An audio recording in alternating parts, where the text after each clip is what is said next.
Merci de nous rejoindre pour ce 19h15. Le sous-secrétaire d'État américain aux affaires africaines, Mike Gonzalez, est en visite au Bénin. Il est venu échanger avec les autorités béninoises sur des efforts consentis en vue pour améliorer et renforcer la sécurité au Bénin et le rôle que peuvent jouer les États-Unis aussi bien dans le domaine des équipements que celui de la formation.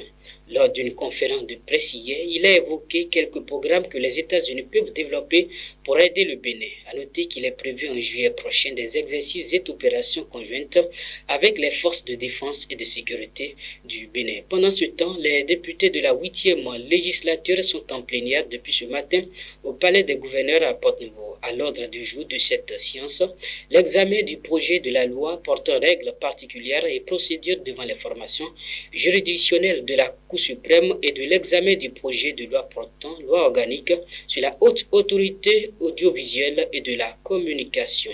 En RDC, les rebelles du M23 se sont emparés hier de la localité de Bunagana dans l'est du pays. Selon des sources, ces nouveaux affrontements violents ont eu lieu dimanche dernier.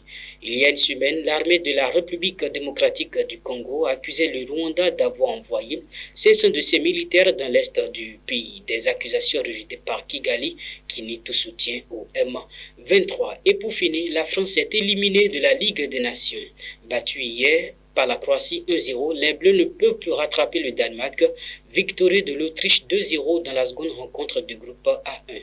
Au terme de 4 journées, le tenant du titre a enregistré 2 défaites et 2 nuls. Les hommes de Didier Deschamps sont donc en course pour le Final Four. Ainsi prend fin ce condensé de l'actualité. Bonsoir chez vous.